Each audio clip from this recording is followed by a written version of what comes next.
Hey there, you are with Chinju. ഇന്ന് നമ്മൾ discuss ചെയ്യാൻ പോകുന്ന CMA ഫൗണ്ടേഷന്റെ സ്റ്റഡി പ്ലാനിനെ പറ്റിയിട്ടാണ്. എക്സാം ഒരുപാട് അടുത്ത് സെപ്റ്റംബറിലാണ് exam. Maybe that's why it's a highly requested video. CMA ഫൗണ്ടേഷന് മാത്രമല്ല, ഇത് CA ഫൗണ്ടേഷൻ ഈക്വലി തന്നെ ആപ്ലിക്കബിൾ ആണ്. So let's get started. Already ഹിന്ദിയിലെ വീഡിയോസ് കിടക്കുന്നുണ്ട്. This is specially for those who love to watch in Malayalam. Morning ഒരു 8 o'clock മുതൽ 10 o'clock വരെ ഒരു 2 hours. മോർണിംഗിലെ 2 hours മീൻസ് അത് നമ്മുടെ ഏറ്റവും കൂടുതലുള്ള ഒരു പ്രൊഡക്റ്റീവ് അവേഴ്സ് ആണ്. കാരണം നമ്മൾ രാവിലെ എണീറ്റ് ഫ്രഷ് ആയ ഒരു ടൈമിലായിരിക്കും നമ്മുടെ ബ്രെയിൻ വളരെ ക്ലിയർ ആയിരിക്കും, നമ്മൾ പഠിക്കുന്ന വേഗം ഗ്രാസ്പ് ചെയ്യാൻ സഹായിക്കും. അതുകൊണ്ട് തന്നെ മോർണിംഗ് തന്നെ നമ്മൾ എന്തെടുക്കും? ലോ ആൻഡ് എത്തിക്സ് എടുക്കും. കാരണം മെജോറിറ്റി സ്റ്റുഡൻസിന് ഒരു പെയിൻ അല്ലെങ്കിൽ പേടി സ്വപ്നം എന്ന് പറഞ്ഞാൽ ലോ ആണ്. അതുകൊണ്ട് തന്നെ രാവിലെ തന്നെ ഒരു 2 hours ഫ്രഷ് ആയിട്ട് നമുക്ക് എന്തിനു കൊടുക്കാം? Law and ethics. ഇനി 2 hours കണ്ടിന്യൂസ് ഇരിക്കാൻ വയ്യാത്തവർ ഇടയ്ക്ക് ബോറടിക്കുമ്പോൾ അല്ലെങ്കിൽ ഉറക്കം വരുമ്പോൾ ഒരു 5 minutes അല്ലെങ്കിൽ ഒരു 2 minutes ജസ്റ്റ് ഒന്ന് എണീറ്റൊന്ന് നടക്കുക, ഒരു ഷോർട്ട് ബ്രേക്ക്. ആ ബ്രേക്ക് എന്ന് വെച്ചാൽ ഒരു ½ an hour അല്ലെങ്കിൽ ഒരു 20 minutes ആയിരിക്കും. അതുകൊണ്ട് ഞാൻ ഈ 2 hours തന്നെ പറഞ്ഞത്. 8 to 10 ലോ ആൻഡ് എത്തിക്സ്, എന്നിട്ട് ഒരു 1 hour ബ്രേക്ക് എടുത്തു.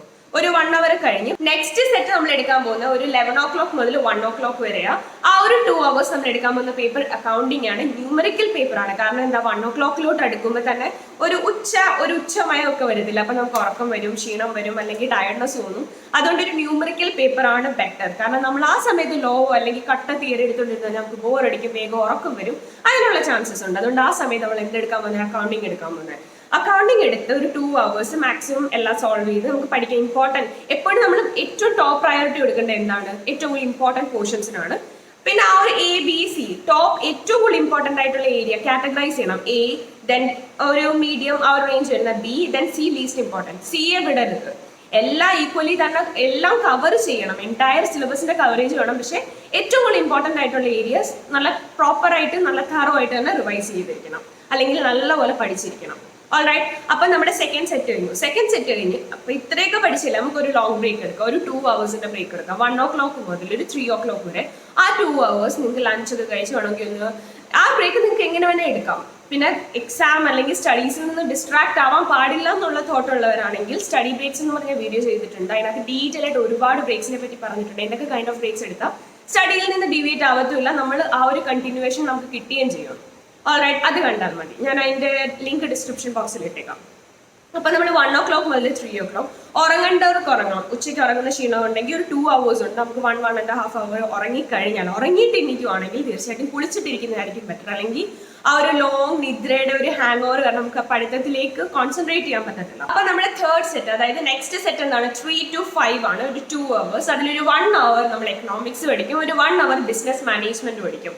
അപ്പം തിയറിറ്റിക്കൽ കണ്ടിന്യൂസ് 2 hours എക്കണോമിക്സോ കണ്ടിന്യൂസ് 2 hours ബിസിനസ് മാനേജ്മെന്റും പഠിക്കാതെ 1 hour ആയിട്ട് സ്പ്ലിറ്റ് ചെയ്തെന്ന് വെച്ചാൽ നമുക്ക് ബോർ അടിക്കാതെ കുറച്ചുകൂടെ കണ്ടിന്യൂ ആയിട്ട് ചെയ്യാൻ പറ്റും, കുറെ കൂടെ ഫോക്കസ് ചെയ്യാൻ പറ്റും. ആ ഒരു ബേസിസ് നമ്മൾ അങ്ങനെ ക്ലാസിഫൈ ചെയ്തിരിക്കുന്നത്. ഓൾറൈറ്റ്, അപ്പൊ 3 to 5 economics 1 hour and business management 1 hour. Again നമ്മളൊരു 1 hour ബ്രേക്ക് എടുക്കുന്നുണ്ട്. 5 to 6 നമ്മൾ ബ്രേക്ക് എടുക്കും. അത് കഴിഞ്ഞ് വീണ്ടും നമ്മൾ പഠിക്കാനിരിക്കും 6 to 8. ഈ 6 to 8 ആണ് നമ്മൾ ഏറ്റവും ക്രൂഷ്യൽ ആയിട്ടുള്ള സാധനം പഠിക്കുന്നത്, mathematics and statistics. Alright, 6 to 8 2 hours ആണ് മാത്സും സ്റ്റാറ്റിസ്റ്റിക്സും നല്ല thoroughly പഠിക്കാനുള്ള ടൈം കൊടുക്കേണ്ടത്. മെജോറിറ്റി സ്റ്റുഡൻസിനും ആ എൻറ്റയർ CMA ഫൗണ്ടേഷൻ പോർഷൻ അല്ലെങ്കിൽ ആ എൻറ്റയർ സിലബസിൽ ഏറ്റവും കൂടുതൽ ഇമ്പാക്ട് വരുന്നത് അല്ലെങ്കിൽ ഏറ്റവും കൂടുതൽ ഡിഫിക്കൽട്ട് ആയിട്ട് വരുന്നത് മാത്തമാറ്റിക്സും സ്റ്റാറ്റിസ്റ്റിക്സും ആണ്. ഇപ്പം CAക്ക് CMAക്ക് ഒക്കെ പോകാൻ താല്പര്യമുള്ള സ്റ്റുഡൻസിന്റെ മെജോറിറ്റി ക്വസ്റ്റ്യൻസ് തന്നെ ഇതാണ്: മാത്സ് ഉണ്ടോ, മാത്സ് ഞാൻ വീക്കാണ്, മാത്സ് ഒരു പേടി സ്വപ്നമാണ്.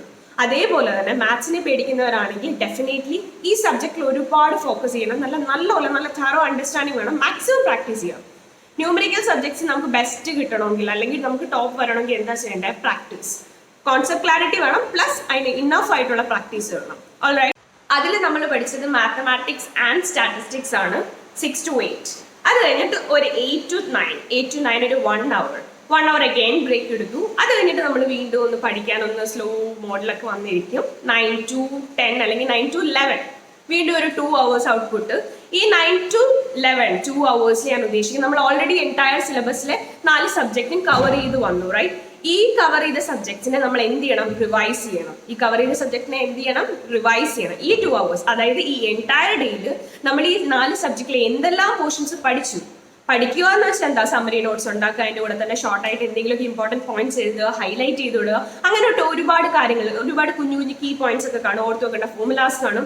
അതാണ് ഈ 9 to 11 എന്ന ലാസ്റ്റ് നമ്മൾ ഉറക്കത്തിന് തൊട്ടു മുന്നേ ചെയ്യുന്നത്. നൈറ്റിൽ ഉറങ്ങുന്നതിന് തൊട്ടു മുന്നേ പഠിക്കുന്നതും രാവിലെ എണ്ണീറ്റിട്ട് പെട്ടെന്ന് രാവിലെ എണ്ണിക്കുമ്പോൾ പഠിക്കുന്നതും കൂടുതലായിട്ട് നമുക്ക് ഓർമ്മ നിൽക്കാനും ബ്രെയിനിൽ സ്റ്റോർ ചെയ്യാനും ഒക്കെ സഹായിക്കും. അതുകൊണ്ട് തന്നെ ഏറ്റവും ഡിഫിക്കൽട്ട് ആയിട്ടുള്ള ടാസ്ക് അത് ചെയ്യണമെന്ന് പറഞ്ഞു. അതുകൊണ്ടാണ് ഞാൻ മോർണിംഗ് തന്നെ ലോ എടുക്കാൻ പറഞ്ഞു.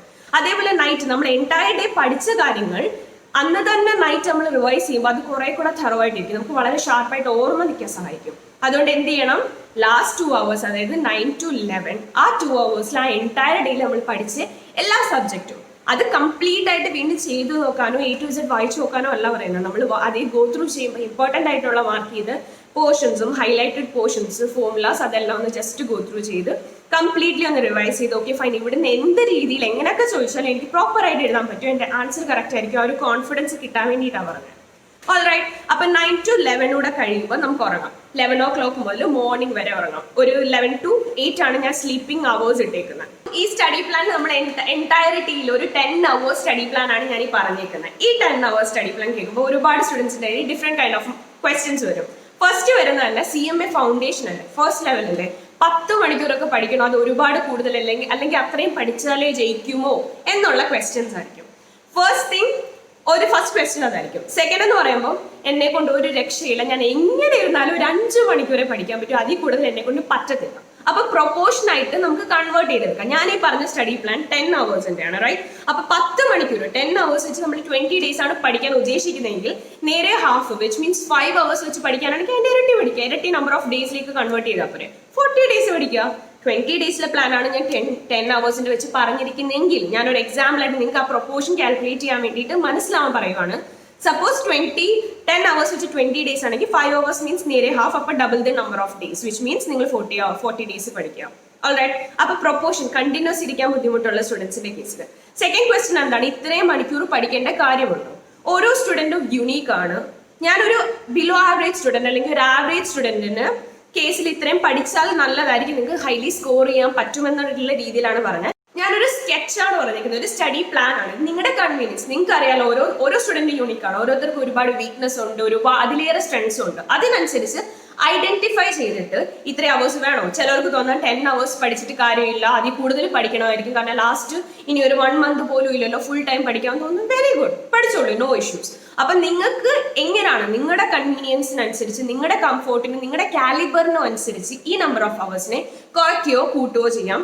അല്ലാതെ എന്തെങ്കിലും വേരിയേഷൻസ് എടുത്തണമെങ്കിൽ you can completely do that. Alright, അപ്പൊ 5 hours ഇത്രയും തന്നെ പഠിക്കണം, പക്ഷെ ഇത്രയും എനിക്ക് പഠിക്കാൻ ഇരിക്കാൻ പറ്റത്തില്ല എന്നുള്ള സ്റ്റുഡൻസ് ആണെങ്കിൽ നമ്പർ ഓഫ് ഡേയ്സ് കൂട്ടിയാൽ മതി. ഞാൻ മുമ്പേ പറഞ്ഞ പോലെ നമ്പർ ഓഫ് ഡേയ്സ് പ്രൊപ്പോർഷൻ ആയിട്ട് കൺവേർട്ട് ചെയ്താൽ മതി. ഇനി ഇത്രയും പഠിക്കേണ്ട കാര്യമില്ല, ഞാൻ 4 to 5 hours പഠിക്കുമ്പോൾ തന്നെ എനിക്ക് അത്യാവശ്യം നല്ലപോലെ പോർഷൻസ് ഒക്കെ അറിയാം, എനിക്ക് ജയിക്കും എന്നുള്ള ഒരു കോൺഫിഡൻസ് ഉണ്ടെങ്കിൽ alright, that would be sufficient. Alright, number of hours ഞാനൊരു ജനറൽ ആയിട്ട് പറഞ്ഞത്, അതിനെ കൂട്ടിയോ കുറയ്ക്കുകയോ ചെയ്യാം. ഞാൻ ക്ലെയിം ചെയ്യുന്നില്ല 10 hours പഠിച്ചാലേ ജയിക്കുമെന്നും 10 hours പഠിച്ചാൽ തീർച്ചയായിട്ടും ജയിക്കുമെന്നും ഞാൻ പറയുന്നില്ല. കാരണം നമ്മൾ പഠിക്കുന്നത് എങ്ങനെയാണെന്നുള്ള മാറ്റർ ചെയ്യുന്നുണ്ട്. നമുക്ക് എത്രത്തോളം പ്രോപ്പർ അണ്ടർസ്റ്റാൻഡിംഗ് ഉണ്ട്, കോൺസെപ്റ്റ് ക്ലാരിറ്റി ഉണ്ട്, ആ എക്സാം ടൈമിൽ നമുക്ക് അത് എഴുതാൻ പറ്റുന്നുണ്ടോ. ചിലവരുണ്ട് മഗപ്പ് ചെയ്യും. മഗപ്പ് ചെയ്തിട്ട് കാര്യമില്ല. മഗപ്പ് ചെയ്തിട്ട് മാക്സിമം നിങ്ങൾ എന്ത് ചെയ്യാൻ നോക്കുക, മനസ്സിലാക്കി തന്നെ പഠിക്കുക. നിങ്ങളുടെ കയ്യിൽ 1 month ഉണ്ട്, എഫക്റ്റീവായിട്ട് യൂട്ടിലൈസ് ചെയ്താൽ സ്മൂത്ത് ആയിട്ട് നിങ്ങൾക്ക് CMA ഫൗണ്ടേഷൻ ക്ലിയർ ചെയ്യാൻ പറ്റും. അത് CMA ഫൗണ്ടേഷൻ ആയാലും CA ഫൗണ്ടേഷൻ ആയാലും നിങ്ങൾക്ക് ക്ലിയർ ചെയ്യാൻ പറ്റും. ഈ ഒരു സ്റ്റഡി പ്ലാൻ നിങ്ങൾ ഫോളോ ചെയ്യേണ്ട Monday to Friday ആണ്. Monday, Tuesday, Wednesday, Thursday and Friday.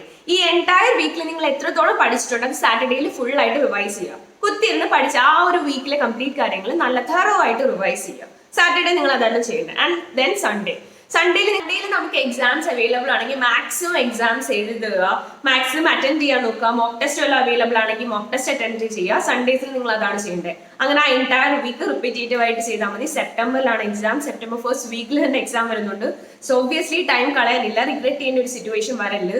പിന്നെ കൺഫ്യൂസ്ഡ് ആയിട്ടുള്ളവർ സെപ്റ്റംബറിൽ എക്സാം എഴുതണോ വേണ്ട എന്ന് കൺഫ്യൂസ്ഡ് ആയിട്ടുള്ളവർ തീർച്ചയായിട്ടും എഴുതാൻ ട്രൈ ചെയ്യണം. കാരണം നിങ്ങൾ ഇനി പഠിച്ചാലും നിങ്ങൾക്ക് ക്ലിയർ ചെയ്യാൻ പറ്റും. ഒബ്വിയസ്ലി നിങ്ങൾക്ക് ഇനിയും നല്ലപോലെ ഹാർഡ് വർക്ക് ചെയ്ത് കഴിഞ്ഞാൽ തീർച്ചയായിട്ടും നിങ്ങൾക്ക് ചെയ്യാൻ പറ്റും, ക്ലിയർ ചെയ്യാൻ പറ്റും. ഇത് ഫൗണ്ടേഷൻ ആണ്, ഇന്ററോ ഫൈനലോ ഒന്നുമല്ല. നമ്മൾ ഒന്ന് ആഞ്ഞു പിടിച്ചു കഴിഞ്ഞാൽ സുഖമായിട്ട് ഇനി വരുന്ന കാര്യം തന്നെയാണ്.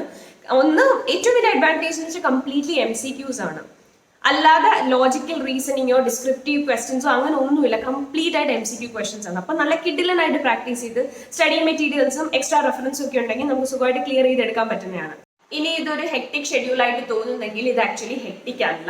നമ്മളൊരു 5 സിറ്റിംഗ് ആണ്, 5 തവണയാണ്, 5 സെറ്റ് ആയിട്ടാണ് ഒരു ദിവസം പഠിക്കാനിരിക്കുന്നത്. 5 hours മൊത്തത്തിൽ എൻറ്റയർ ഡേയിൽ നമുക്കൊരു 5 hours ബ്രേക്ക് കിട്ടുന്നുണ്ട്. അതിൽ തന്നെ ഒരു 2 hours ഉച്ചയ്ക്ക് ഉറങ്ങാൻ ബ്രേക്ക് കിട്ടുന്നുണ്ട്. പിന്നെ നൈറ്റിലെ ഉറക്കം തന്നെ 11 to 8 ആണ്, which means 9 hours sleep, which is more than enough. അപ്പൊ ആവശ്യത്തേക്കുള്ള നമ്മുടെ ബോഡിക്കും മൈൻഡിനും റിലാക്സേഷനും ഉറങ്ങാനും ഒക്കെ സഫീഷ്യന്റ് ആയിട്ടുള്ള ബ്രേക്ക് കിട്ടുന്നുണ്ട്. അപ്പൊ ലാസ്റ്റ് മന്ത് ആണ് ഗെറ്റ് ദാറ്റ് സീരിയസ്നെസ്, ആ ഒരു സീരിയസ്നെസ് കാണിക്കുക ആൻഡ് വർക്ക് ബ്ലഡി ഹാർഡ്. ഈ സപ്പോസ് ലോയുടെ കേസ് തന്നെ എടുക്കുവാണെങ്കിൽ ലോയിൽ Indian contract act very important. Indian contract ആക്ടിൽ നിന്ന് ഏകദേശം വരുന്ന ഒരു 8 to 9 ചാപ്റ്റേഴ്സ് ആണ് ഇൻ ടോട്ടൽ വരുന്നത്. അപ്പൊ നമ്മൾ ഓരോ ദിവസം വെച്ച് അലൈൻ ചെയ്തേക്കുക 2 hours വെച്ചിട്ട് എവറി സിംഗിൾ ഡേ. റിവിഷൻ കൂടാതെ 2 hours ആണ് നമ്മൾ അലൈൻ ചെയ്തേക്കുന്നത്, റൈറ്റ്?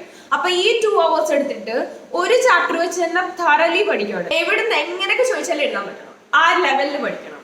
മാക്സിമം ഒരു 15 ഡേയ്സ് വരെ പോകേണ്ട കാര്യമില്ല. എന്നാൽ കൂടെ 15 ഡേയ്സ് എടുത്തു കഴിഞ്ഞാൽ ഈ ഇന്ത്യൻ കോൺട്രാക്ട് ആക്ട് മൊത്തത്തിൽ നമുക്ക് സെറ്റ് ആക്കാൻ പറ്റും. 15 ഡേയ്സിൽ നമുക്ക് എന്ത് ചെയ്യാൻ പറ്റും? ഇതിനകത്തിലുള്ള കംപ്ലീറ്റ് 8 ആയാലും 9 ആയാലും ചാപ്റ്റേഴ്സ് കംപ്ലീറ്റ്ലി തറോ ആയിട്ട് ഫിനിഷ് ചെയ്യാൻ പറ്റും. അപ്പൊ ഫസ്റ്റ് 15 ഡേയ്സിൽ ഇന്ത്യൻ കോൺട്രാക്ട് ആക്ട് നല്ല പക്കയായിട്ട് ഫിനിഷ് ചെയ്യുക. നെക്സ്റ്റ് 5 ഡേയ്സ് എടുത്തിട്ട് sale of goods act set ചെയ്യുക. സെയിൽ ഓഫ് ഗുഡ്സ് ആക്ട് ഇതേപോലെ സ്പ്ലിറ്റ് ചെയ്ത് നല്ലപോലെ പഠിക്കുക. അത് കഴിഞ്ഞ് നെക്സ്റ്റ് 5 ഡേയ്സ് എടുത്തിട്ട് നെഗോഷ്യബിൾ ഇൻസ്ട്രുമെന്റ്സ് കംപ്ലീറ്റ് ആയിട്ട് ഫിനിഷ് ചെയ്യുക. അത് കഴിഞ്ഞ് ഒരു നെക്സ്റ്റ് 5 ഡേയ്സ് കൂടെ എടുത്തിട്ട് എത്തിക്സ് കൂടെ ഫിനിഷ് ചെയ്യുക. അപ്പൊ കംപ്ലീറ്റ് ആയിട്ട് എന്ത് ഒരു 20 to 25 ഡേയ്സിൽ ലോയുടെ എൻറ്റയർ പോർഷൻസും തീരും. എന്നും നൈറ്റ് നമ്മൾ 9 to 11 എന്താണ് ഇട്ടേക്കുന്ന റിവിഷൻ, അപ്പൊ അന്നു പഠിക്കുന്ന റിവൈസ് ആവുന്നുണ്ട്. അതുകൂടാതെ വീക്കെൻഡ് സാറ്റർഡേസ് ആ എൻറ്റയർ വീക്ക് റിവൈസ് ആവുന്നുണ്ട്. അപ്പൊ എത്ര മൾട്ടിപ്പിൾ ടൈംസ് ആണ് റിവൈസ്. നമുക്ക് ജയിക്കാൻ മാത്രമല്ല റാങ്ക് സ്കോർ ചെയ്യാൻ വരെ പറ്റും. നല്ല അണ്ടർസ്റ്റാൻഡിങ്ങും തറോ നോളജും ഉണ്ടെങ്കിൽ നമുക്ക് സുഖമായിട്ട് റാങ്ക് വരെ വാങ്ങിക്കാനുള്ള ചാൻസസ് ഉണ്ട്. So try that hard. ലോയുടെ കേസിൽ മെജോറിറ്റി ക്വസ്റ്റ്യൻസും സ്റ്റഡി മെറ്റീരിയലിൽ നിന്ന് വരാനാണ് ചാൻസ്. മെജോറിറ്റി ഞാൻ കംപ്ലീറ്റ് അല്ല പറയുന്നത്, മാക്സിമം. അതുകൊണ്ട് സ്റ്റഡി മെറ്റീരിയൽ ഒരു വക കിടല്. അത് ഇപ്പൊ എസ്പെഷ്യലി നമുക്ക് MCQ പാറ്റേണിൽ മാത്രമേ ചോദിക്കുന്നുള്ളൂ എന്ന് പറഞ്ഞ് MCQ മാത്രം പഠിക്കാതെ ട്രൂ ഫോൾസ്, മാച്ചപ്സ്, ഫില്ലപ്സ്, അപ്പൊ ശരിക്കും ഈ ടൈപ്പ് ഒന്നും ചോദിക്കുന്നില്ലല്ലോ എന്ന് ചോദിച്ചിട്ട് വിചാരിച്ചില്ല. ഞാൻ പ്രീവിയസ് വീഡിയോയിലും പറഞ്ഞ ഇതിനെയൊക്കെ നമുക്ക് MCQ പാറ്റേൺ ആയിട്ട് അതിലെ കോൺസെപ്റ്റ് എടുത്തിട്ട് MCQ എന്ന രീതിയിൽ അവർക്ക് കൺവേർട്ട് ചെയ്ത് ചോദിക്കാൻ കഴിയും. സോ ഒരു കാര്യവും വിടല്ലേ, A to Z കാര്യങ്ങൾ ഗോ ത്രൂ ചെയ്തിരിക്കണം. എവിടുന്നൊക്കെ എങ്ങനെയൊക്കെ ട്വിസ്റ്റ് ചെയ്ത് വേണമെങ്കിലും അവർക്ക് ചോദിക്കാം.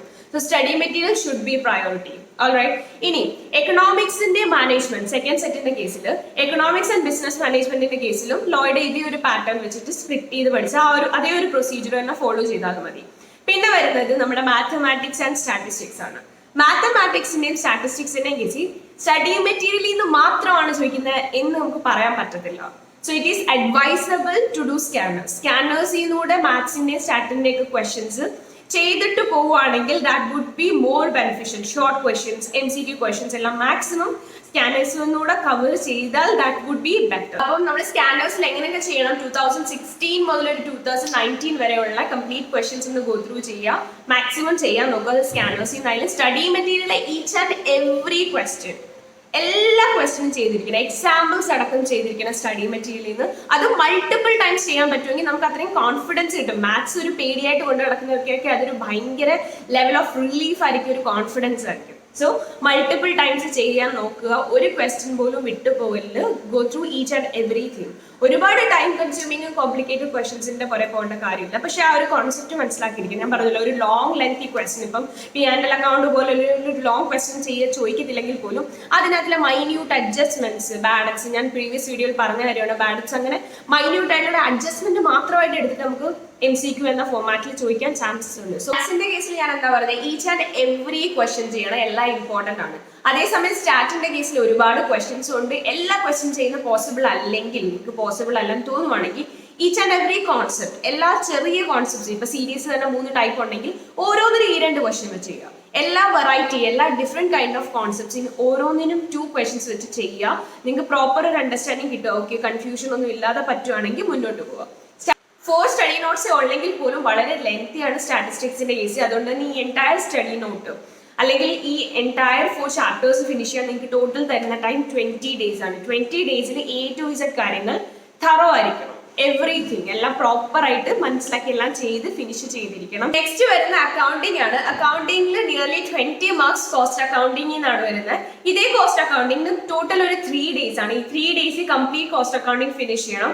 ഈ 3 ഡേയ്സിൽ സ്റ്റാർട്ടിംഗിലെ 2 ഡേയ്സിൽ മാക്സിമം എല്ലായിടത്തും നിന്നുള്ള MCQs ചെയ്യുക. First of all study materials completely finish ചെയ്യുക. Then RTP, go for MTP, scanners, നിങ്ങളുടെ കയ്യിൽ എവിടെ നിന്നെല്ലാം ചെയ്യാം അത് കംപ്ലീറ്റ് ഈ 2 days complete questions, complete MCQs ചെയ്യുക. അത് കഴിഞ്ഞ് നമ്മുടെ കയ്യിൽ ഒരു ഡേ ബാക്കിയുണ്ട്. ആ 1 ഡേയിൽ നമ്മൾ ചെയ്യേണ്ട കോസ്റ്റ് ഷീറ്റ് ആണ്.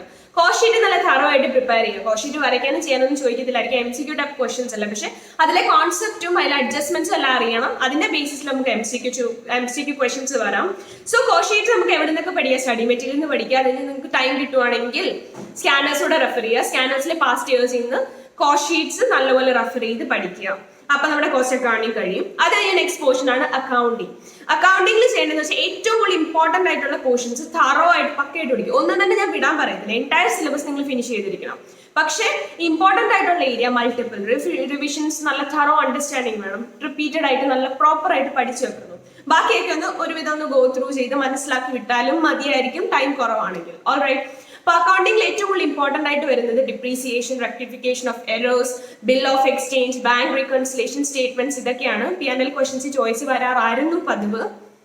ഇത്രയൊക്കെയാണ് റിമൈനിങ് ആയിട്ടുള്ള ജോയിന്റ് വെഞ്ചറും പിന്നെ നമ്മുടെ കൺസൈൻമെന്റിന്റെ ഒക്കെ കേസിൽ ക്ലാസ്സസ് എടുത്തിട്ടുണ്ടെങ്കിൽ വെൽ ആൻഡ് ഗുഡ്, അണ്ടർസ്റ്റാൻഡിങ് കൊള്ളായിരിക്കും. നമ്മൾ സെൽഫ് സ്റ്റഡി ആണെങ്കിൽ ആദ്യമായിട്ട് പഠിക്കുന്നവർക്ക് കുറച്ച് ഡിഫിക്കൽട്ട് ആയിരിക്കും. നിങ്ങൾ നിങ്ങൾക്ക് പഠിച്ചെടുക്കാൻ പറ്റുവാണെങ്കിൽ it's really good.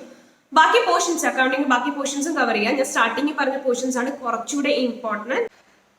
For more such informative videos, don't forget to subscribe my channel and hit that bell icon too. Until next time, take care. Bye bye.